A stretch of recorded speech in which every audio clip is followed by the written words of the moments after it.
Yeah, this is a program which is about the simulation of a uh, snake game, and I intend to deploy neural networks to make it learn all by itself, but that is going to be a different story. For now, this is just the initial game, the window, and how you make the thing move. So at the beginning of the code, we included the SDL library, and then we also imported two other libraries named as IOStream and CSTDlib. Now, the first two are self-explanatory, and you probably understand you already why they have been imported. The something which I need to explain is this CSTD library. Now, the requirement for this library is in order to have the member function named as the rand function, which is used to randomly return an integer, which will be used in this code to uh, randomly position the food particle. Okay, so now after that we have some constants, which will stay constant during the compilation of the code, and uh, the first constant is the screen width, which will determine the width of the window which will be formed after we hit the run button. And then there's the height variable, screen height. And then we have another constant which goes by the name of cell size, which has its value set up to 20.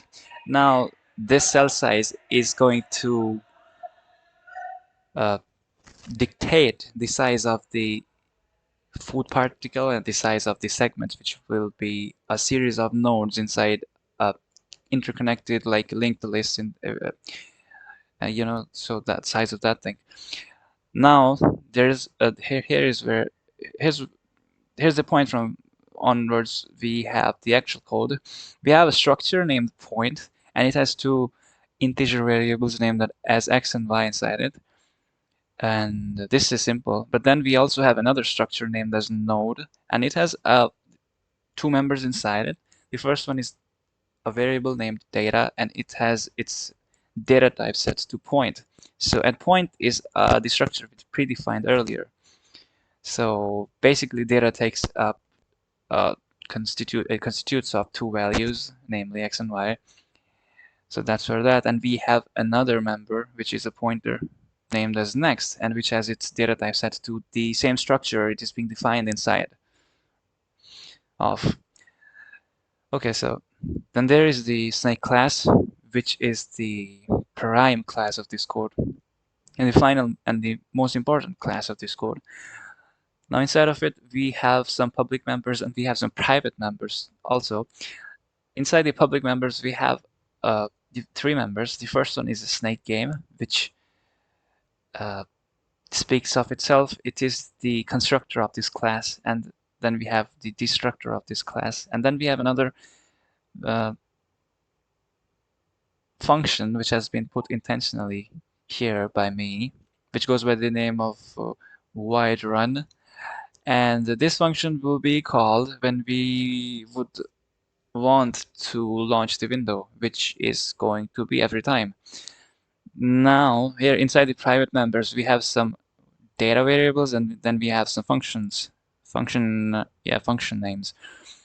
The first one is SDL window star window, which is the window pointer, which is a pointer type variable, and its name is window. It's an SDL variable, and it will be used to construct a window later on. Then we also have a renderer variable, a pointer variable before. Then we have a Boolean variable which goes by the name of isRunning, which will be used inside the main while loop of this simulation. So as long as its value is going to be true, the while loop will run and stuff will keep on being displaying. But as soon as you press the cross, what do you call it, the close button, then its value will toggle to false, and then the window will simply close. So that's the use case for this thing. After that, we have a head variable, a pointer variable, pointer named as head, which has the node as its data type, and node is this thing, right? So it will take, yes, okay. After that, we have a point variable called as food. Point is our older structure, so it has x and y values, which are basically the coordinates of the food particle over the uh, window. Then we also have another variable called int direction, which will just take an integer value. Now we have some functions. The first one, namely handle events. This function will, okay, let me type here. Okay, I don't have to type. This function is going to oversee all of the events happening inside the window at any particular time. Those events constitute events like you pressing the close button, you pressing the left arrow, right arrow, whatever to control the segments. So it will just look at all of the, you can basically put it as it is the function which oversees the input events, the user input and stuff. Then we have the update function.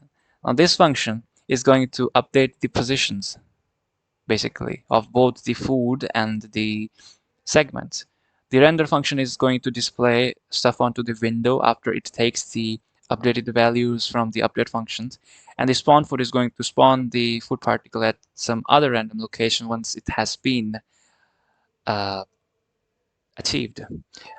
Now there is another Boolean function. I would call it a function. Check collision. This is something which we don't really care about for now, so we will ignore that. Okay, so we have written this class in a kind of in a different manner. We have not